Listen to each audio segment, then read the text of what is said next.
Hi everyone, welcome back. I'm Dr. Flux, and this is General Psychology. Over the last few lectures, we've explored how early experiences shape who we are, from our first attachments to the bonds that guide us through life. But today, we're zooming out to see the bigger picture.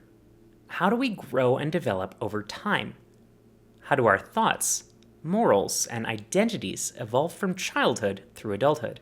To answer these questions, we'll explore four of the most influential developmental theories in psychology: Erikson's prosocial stages, Piaget's cognitive development, Kohlberg's moral reasoning, and Vygotsky's sociocultural theory. But first, let's make sure we're still sharp on what we covered in our last lecture on attachment. In Mary Ainsworth's strange situation experiment, which behavior would most likely indicate an insecure, resistant, or ambivalent attachment style? Is it A, the child ignores the caregiver's return and continues playing independently? B, the child is comforted quickly and resumes exploring? C, the child is distressed during separation and difficult to soothe upon reunion? Or D, the child immediately runs to the stranger for support? If you pick C, you're absolutely right. Insecure, resistant infants often show high distress and mixed emotions, seeking comfort, but also resisting it. Let's do another one. Which of the following is a key concept in attachment theory? A, attachment is solely based on a caregiver's ability to provide food. B, secure attachment provides a safe base for exploration. C, attachment styles are fixed and cannot change over time. Or D, attachment is only important in infancy and doesn't affect adulthood. If you picked B, you're exactly right. A secure attachment provides a safe base from which children and adults can explore the world, knowing they have a reliable source of support to return to. Now let's dive into today's topic: theoretical frameworks of development. Imagine life as a journey filled with challenges, milestones, and moments of growth. But how do we make sense of these changes? That's where developmental theories come in. They're models. They're like maps that help us navigate the complex terrain of human growth. But remember our theme for this semester. The George Box quote, "All models are wrong, but some are useful." Today, we'll be taking a look at how useful models can be built of development. We'll explore how our emotions, thoughts, morals, and social interactions evolve over time. Each theory offers a unique lens on development, a different model on how we progress through life. By the end of this lecture, you'll have a deeper understanding of the forces that shape who we become and some of the useful models that guide how we approach this. Here's the order in which we'll cover things today. We'll start with Erikson's psychosocial stages, how we navigate key emotional conflicts throughout life. We'll then discuss Piaget's cognitive development theory, how our thinking evolves from simple to abstract. We'll then dive deeply into Kohlberg's moral development theory, how our sense of right and wrong matures over time. And we'll wrap it up with Vygotsky's sociocultural theory, how social interactions and culture shape our learning. Then we'll finish it off with some conclusion and review. These theories provide blueprints for understanding development, not just in childhood, but across the entire lifespan. Whether it's figuring out who you are, how you think, or how you decide what's right and wrong, these frameworks will help you understand the forces that shape your journey through life. So let's kick things off with Erik Erikson's theory of psychosocial development. While many developmental theories focus on childhood, Erikson believed that development is a lifelong process. At every stage in Erikson's theory, there is a central conflict, a challenge that shapes our emotional growth and identity. How we navigate these conflicts influences not just who we are, but how we connect with others and find meaning in life. Erikson proposed 8 stages of psychosocial development, each centered around a key conflict. Successfully resolving these conflicts leads to healthy development and a strong sense of identity. Struggling with them can lead to emotional challenges that ripple into later stages. So let's break this all down. The first stage takes a look at the conflict of trust versus mistrust and takes place during infancy. It asks the question, can I trust the world to meet my needs? Infants develop a sense of trust when caregivers are consistent and responsive. If care is inconsistent, mistrust can develop. The next stage explores the conflict between autonomy versus shame and doubt, and it occurs during toddlerhood at about 1 to 2 years of age. This asks the question, can I do things myself, or do I doubt my abilities? As toddlers explore independence, supportive caregivers foster autonomy. Overly critical caregivers can lead to shame and self-doubt. The next stage explores the conflict of initiative versus guilt. It takes place in early childhood, between ages 3 and 6. It asks this question: is it okay for me to take initiative and explore? Children begin to assert themselves at this period. Encouragement leads to a sense of initiative. Excessive criticism can result in guilt. Next, we have the conflict of industry versus inferiority. This occurs during middle childhood, around ages 7 to 10. It explores the question: can I accomplish goals and feel competent? Success in school and social interactions in this time builds a sense of industry. Repeated failure or a lack of recognition can lead to a feeling of inferiority. Next up is the conflict between identity versus role confusion. This takes place during adolescence, around ages 11 to 19. It explores the question: who am I? What is my role in the world? Adolescents explore their value, beliefs, and goals. Successfully navigating this leads to a clear identity. Failure results in role confusion, not knowing who we are. Next, we move into early adulthood, between ages 20 and around 44. This takes a look at the conflict of intimacy versus isolation. It asks the question: can I form deep, meaningful relationships? Adults who form strong relationships experience intimacy. Those who struggle may face isolation and loneliness. Next up is the conflict generativity versus stagnation, and this occurs during middle adulthood, around age 45 to 64. It asks the question: can I contribute to the world and leave a legacy? Adults who feel like they're contributing to society experience generativity. Those who feel disconnected may experience stagnation, feeling stuck or slowed down in their development. The final stage explores the conflict between integrity and despair. This occurs in late adulthood, usually around age 65 and beyond. It asks the question: did I lead a meaningful life?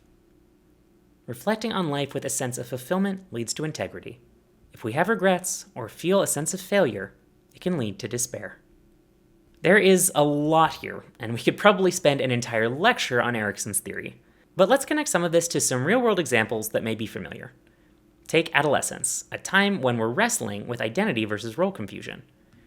Think about how teens explore different friend groups, styles, or even beliefs as they figure out who they are. Some people find clarity quickly, while others take longer to settle into a consistent sense of self. Or consider early adulthood, the period that most of you are likely currently in. This is the period that Erikson defines by the challenge of intimacy versus isolation. Forming deep relationships, whether in friendships, with romantic partners, or in community connections, can be incredibly fulfilling, but it also requires vulnerability and trust. Struggling with this can lead to feelings of loneliness or disconnection. Let's do an attention check. According to Erikson, what is the primary conflict during adolescence? Is it A, autonomy versus shame and doubt? B, identity versus role confusion? C, industry versus inferiority? Or D, trust versus mistrust? If you picked B, you've got it. To Erikson, adolescence is all about exploring and establishing your identity.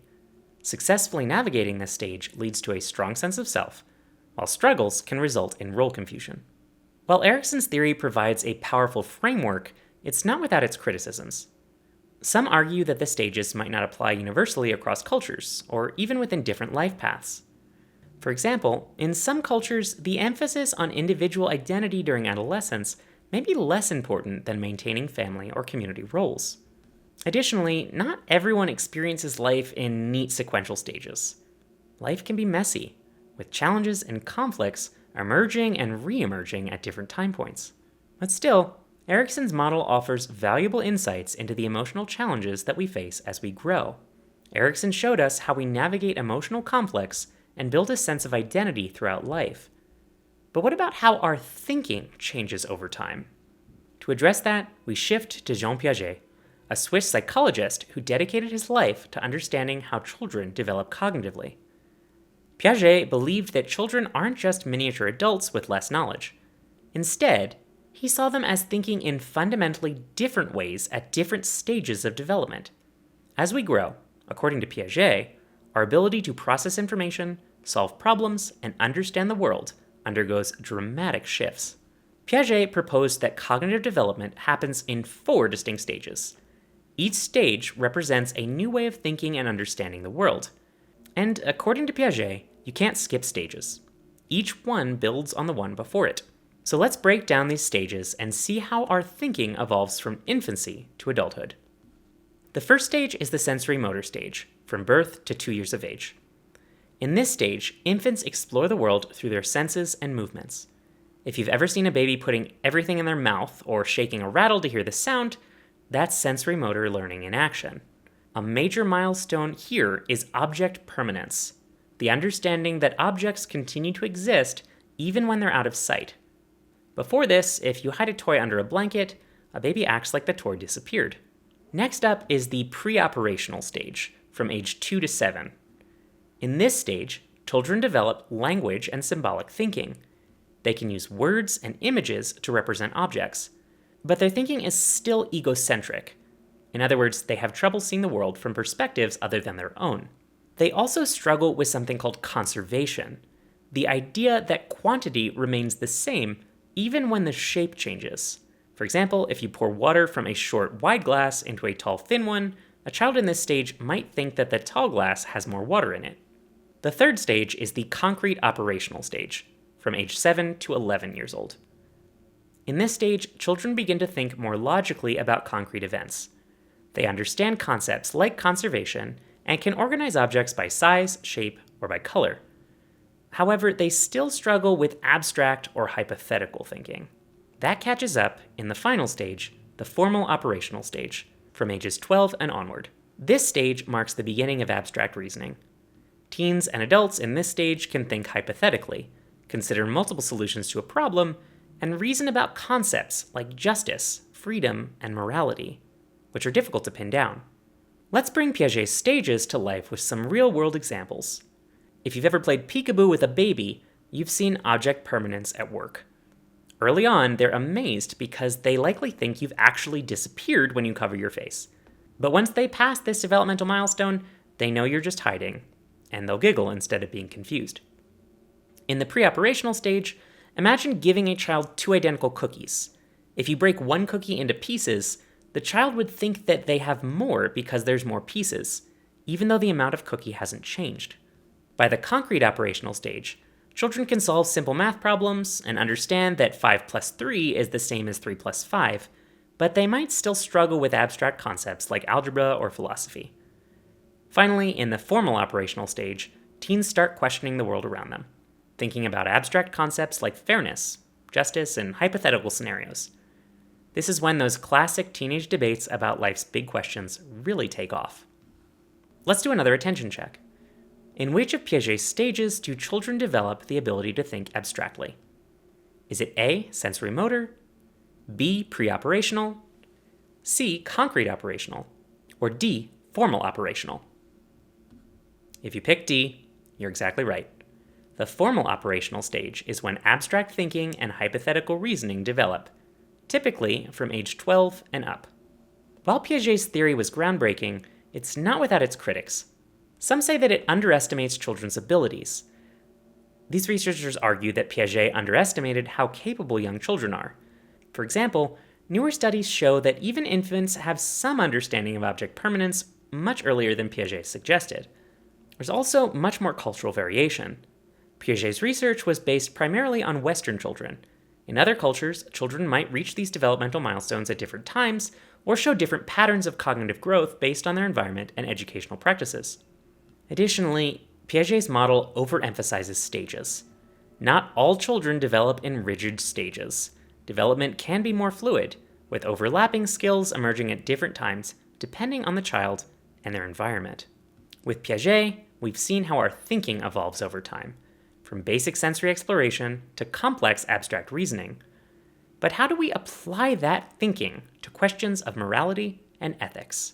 For this, we turn to Lawrence Kohlberg, a psychologist who built on Piaget's work to explore how moral reasoning develops over time. Kohlberg wasn't just interested in what decisions people make, he wanted to understand why they made those decisions. Kohlberg proposed that moral reasoning develops in stages, much like cognitive development. But he argued that it's not about the decision itself, but the reasoning behind it, that's what changes and develops. Imagine someone stealing food to feed their starving family. Whether you think that's right or wrong is less important than why you think it's right or wrong. Are you focused on avoiding punishment, upholding the law, or following a personal ethical principle? Let's break this down into stages to see how our moral reasoning evolves. The first two stages are in a group called pre-conventional morality, up to around age 9. At this time, morality is all about personal consequences, avoiding punishment or gaining rewards. Stage 1, referred to as obedience and punishment, is reflected by statements like, I won't do this because I'll get in trouble. Stage 2 reflects self-interest. What's in it for me? The next two stages are grouped under conventional morality and covers early adolescence. Here, morality is more about conforming to social norms and maintaining order. Stage 3 is about interpersonal relationships. I want people to think I'm good. Stage 4 is about law and order. It's the law, so I have to follow it. The final grouping is known as post-conventional morality. This occurs in adulthood if it happens at all. Not all people make it to these stages. Here, people base their moral decisions on universal ethical principles, even if they conflict with laws or social norms. Stage 5 looks at this through social contracts. Laws are important, but they should be flexible for the greater good. And then Stage 6 looks at universal ethics. I follow my own ethical principles, even if it means breaking the law. To study moral reasoning, Kohlberg created hypothetical dilemmas. The most famous one is the Heinz dilemma. In this dilemma, Heinz's wife is dying from a rare illness. There's a drug that could save her, but the pharmacist is charging 10 times its usual cost to make it. Heinz can't afford the drug, and the pharmacist refuses to lower the price. The question is, should Heinz steal the drug to save his wife's life? Kohlberg wasn't interested in whether you said Heinz should steal the drug or shouldn't. He wanted to know why you made that decision. If you said he shouldn't steal it because he'll get in trouble, you're in the pre-conventional stage. If you said he shouldn't steal it because it's against the law, well, that's conventional reasoning. But if you said that saving a life is more important than following an unfair law or practices, then you're thinking in post-conventional terms. What does this look like in real-world situations? Well, a child in the pre-conventional stage might avoid lying because they fear getting punished. A teenager in the conventional stage might avoid cheating on a test because they don't want to disappoint their teacher. An adult in the post-conventional stage might stand up for a cause they believe in, even if it means facing legal consequences, like activists who engage in civil disobedience to protest laws they feel are unjust. These examples show that moral reasoning evolves as we grow, and that sometimes doing the right thing isn't about following the rules, but challenging them, particularly when they're unfair or unethical. While Kohlberg's theory was influential, it too is not without its critics. Psychologist Carol Gilligan argued that Kohlberg's theory reflects a male-centered view of morality, emphasizing justice over other moral values like care and relationships. Gilligan suggested that while men might focus on abstract principles of justice, women, and other people, regardless of gender, often approach morality through a lens of care, emphasizing empathy, relationships, and the needs of others. Kohlberg's research has also been claimed as demonstrating cultural bias. It was primarily conducted in Western societies, where individual rights and justice in that domain are highly valued. In collectivist cultures, moral reasoning might focus more on community, family, and social harmony, challenging the universality of some of Kohlberg's stages. Also, just because someone reasons at a high moral level doesn't mean they act that way. There's often a gap between what we think is right and what we actually do. Let's pause and reflect. Think about a moral dilemma that you faced, whether it was something big or small. How did you decide what to do? Were you motivated by avoiding punishment, upholding social rules, or following your own ethical principles? Understanding how we make moral decisions can help us recognize the values that guide our actions, and how those values can change over time. So far, we've explored how we grow emotionally, cognitively, and morally. But there's one more piece of this puzzle. How does our social environment shape our development? What if development isn't just an internal process? What if people around us and the culture we live in play a critical role in shaping who we are? That's the heart of Lev Vygotsky's sociocultural theory. Vygotsky believed that cognitive development isn't just about what happens inside our heads. It's about our interactions with others and how our culture influences the way we learn and grow. While Piaget emphasized individual discovery and self-guided learning, Vygotsky argued that development is inherently social. We don't learn in isolation. We learn by interacting with parents, teachers, peers, and our broader cultural environment. According to Vygotsky, we develop cognitively through collaboration and communication. The people around us shape our thinking, guide our learning, and introduce us to new ways of understanding the world. One of Vygotsky's most influential concepts is the zone of proximal development, or the ZPD. Think of it as the sweet spot for learning. The ZPD represents the gap between what a learner can do independently and what they can achieve with the help of a more knowledgeable other, like a teacher, parent, or peer. Here's how it works. There are some things that we can do alone. These are tasks that we've already mastered and can do without help. Then there's the zone of proximal development. This includes tasks that you can't quite do on your own, but could accomplish with guidance or support. And then there's what we can't do yet. These are tasks that are still beyond our current abilities, even with help. Learning happens most effectively in that middle zone, the zone of proximal development, where support pushes you just beyond your current skills. To help learners navigate the zone of proximal development, Vygotsky introduced the concept of scaffolding. Think of scaffolding like a temporary structure used when building a skyscraper. They provide support as the building goes up, but once the structure is stable, the scaffolding is removed. In learning, scaffolding works the same way. A teacher or mentor provides support to help you master a new skill. As you become more confident, that support is gradually reduced until you can perform the task independently. For example, when you first learned to ride a bike, maybe someone held the seat and guided you. Over time, they eventually let go, and you are riding on your own. That's scaffolding in action. Another key point here is language. For Vygotsky, language isn't just a tool for communication, it's a critical driver of cognitive development. He believed that we first learn language through social interactions, talking with parents, teachers, and peers. But over time, that external language becomes internalized as inner speech, the self-talk we use to guide our thinking and problem solving. For example, think about the last time you talked yourself through a problem. Okay, first I'll do this, then I'll try that. That's your inner voice at work, helping you navigate challenges and organize your thoughts. Vygotsky argued that this internal dialogue is essential for self-regulation and higher-order thinking. Let's bring these ideas to life with some real-world examples. Imagine a child learning to read. At first, they might need a teacher or parent to sound out words with them. Over time, they start reading on their own, but the skills they developed came from that collaborative process. Or think about learning a new skill like cooking. You might follow a recipe step by step with guidance from a more experienced cook. Eventually, you'll start improvising and making dishes on your own. That's learning through scaffolding and operating in your zone of proximal development. Even in college, we see Vygotsky's theory at play. Group projects, study sessions, and classroom discussions all foster learning through social interaction and shared knowledge. Let's do another attention check. According to Vygotsky, the zone of proximal development is A. The knowledge a child has mastered independently. B. The tasks a child can do with guidance but not yet alone. C. The biological limits of cognitive development.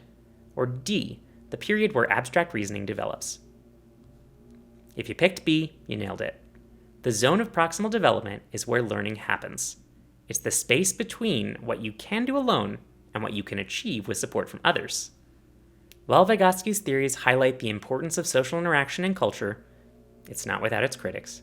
Some argue that Vygotsky may have overemphasized the role of social interaction, downplaying the importance of individual discovery and biological factors in cognitive development.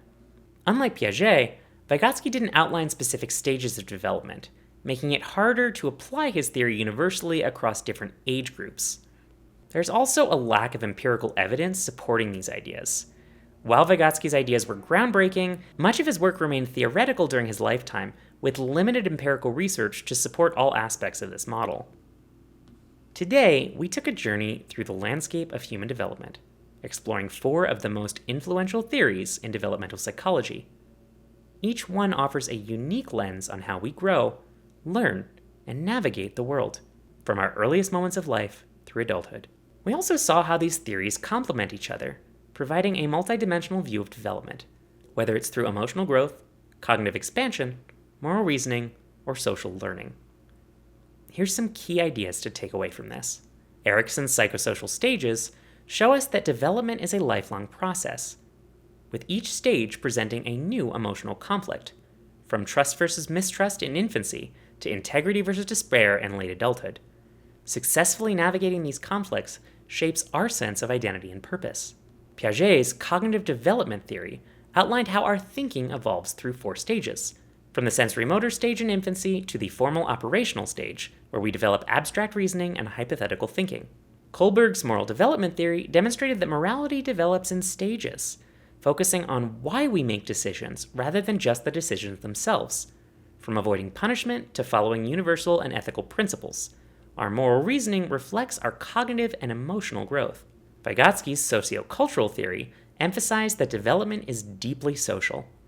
We learn through interactions with others, guided by tools like the zone of proximal development and scaffolding. Language and culture play crucial roles in shaping how we think and learn.